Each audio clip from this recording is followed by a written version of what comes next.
When Ethan boarded the late evening train, the city was finally beginning to quiet down. Office lights flickered off one by one, traffic thinned, and the air felt heavier, like the world itself was tired. Rain earlier in the evening had left the streets damp, and reflections of neon signs shimmered across the windows of the train as it pulled away from the platform. Ethan adjusted the strap of his worn backpack and tightened his arms around his daughter, Lily. She was 6 years old and sleeping deeply against his chest, her cheek warm, her breathing slow and steady. One of her tiny hands gripped the edge of his shirt, as if even in sleep she needed reassurance that he was still there. Ethan moved carefully, afraid to wake her. He always moved carefully. Life had taught him that sudden movements, sudden changes, came at a cost. 3 years earlier, Lily's mother, Emma, had passed away after a brief but brutal illness. One moment she had been laughing in their small kitchen, teasing Ethan about burning dinner, and the next she was gone. Since that day, Ethan had learned how to survive on very little sleep, very little money, and a great deal of quiet determination. He worked maintenance shifts at a logistics company during the day. On weekends, he cleaned offices or repaired broken appliances for neighbors. He packed Lily's lunches, helped with homework, braided her hair badly, and read bedtime stories even when his eyes could barely stay open. Some nights, like this one, exhaustion settled deep into his bones. The train doors closed with a dull metallic sound, and the carriage hummed as it picked up speed. Ethan found a seat near the center, eased himself down, and carefully adjusted Lily so her head rested comfortably against his shoulder. For a moment, everything felt still. Then the train slowed again. The doors slid open at the next station, and she stepped inside. She looked out of place, not because she didn't belong, but because she belonged somewhere entirely different. Her heels clicked sharply against the floor, the sound precise and confident, though her posture betrayed how fragile she felt.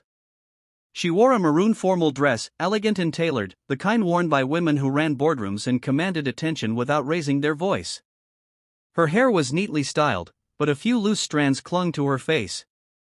Her eyes were rimmed red, and her breathing was controlled, shallow, as if she were afraid that one deep breath might shatter her composure. She paused just inside the door, scanning the crowded train. Her gaze landed on the empty seat beside Ethan. "Please, just make it fast," she whispered as she sat down, her voice barely audible. The words weren't meant for him. They were meant for the world. Ethan glanced at her, surprised by the weight of such a simple sentence. He recognized the tone, the sound of someone who had been strong for far too long. "You okay?" he asked quietly. She laughed, a short, sharp sound without humor.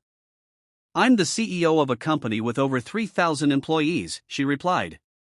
"People don't usually ask me that." The train rattled forward, the noise filling the silence between them. After a moment, she spoke again, staring straight ahead. "Today, I had to lay off 50 people." Her fingers tightened together in her lap. Good people. Hard-working people. Not because they failed, but because spreadsheets demanded it. Ethan felt a familiar heaviness in his chest. He had seen that side of the world before, decisions made far above the lives they affected. "And this morning," she continued, her voice trembling despite her effort to control it, "I buried my younger brother." Her words fell softly, but they landed hard. "He was only 32, she said. "He used to call me every Sunday, just to complain about his job or ask for advice he never followed." Her lips pressed together. "Now my phone is silent." She inhaled sharply. "Everyone expects me to keep moving. To be fast. Efficient. Strong." She swallowed. "I don't get to slow down." Ethan didn't interrupt. He didn't offer advice or empty comfort. He simply listened.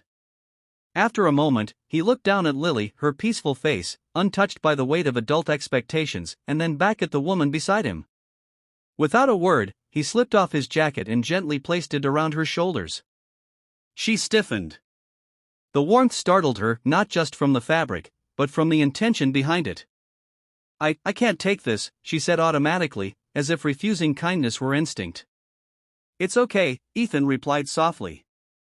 "I've got another one." That wasn't true. But sometimes kindness asks for sacrifice, not accuracy. Her eyes filled with tears again, this time not just from grief, but from surprise. No one had offered her anything all day. Not warmth. Not patience. Not a moment of quiet without expectation. The train rocked gently as it sped through the darkness. Lily stirred. Her eyelids fluttered open, and she blinked sleepily at the unfamiliar woman. "Daddy," she whispered, rubbing her eyes, "why is she sad?" The woman's breath caught. Ethan smiled faintly. "Because sometimes grown-ups carry too much," he said gently. Lily studied the woman's face for a moment, her expression serious in a way only children could manage. Then, without asking permission, she carefully slid off Ethan's lap and leaned forward. Her small arms wrapped around the woman's waist, awkward but sincere. The woman broke. Years of discipline, control, and carefully built walls collapsed all at once. Tears streamed down her face as she hugged the child back, her hands shaking. The train noise faded away. Titles disappeared. Expectations dissolved. For the first time all day, she wasn't a CEO. She was just a grieving sister. Just a tired human being. "I didn't know I needed this," she whispered. Ethan nodded. "Sometimes the world tells us to hurry," he said quietly. "But healing doesn't work on a deadline." The train began to slow as it approached the final station. The woman took a deep breath and stood. She carefully removed the jacket and placed it back in Ethan's hands, as though returning something precious. "My name is Claire," she said. "And tonight, you reminded me what leadership really looks like." She knelt in front of Lily. "Thank you," she whispered. Ethan watched her walk away, unaware that this moment would echo far beyond this train ride. Claire didn't sleep that night. She lay awake in her penthouse apartment, replaying the scene over and over, the tired single father, the child's innocent hug, the quiet dignity of someone who had nothing left to give, yet gave anyway. For years, Claire had believed leadership meant speed. Decisiveness. Distance. But that train ride shattered something she hadn't realized was already cracked. By morning, she knew what she had to do. At noon, she made a call.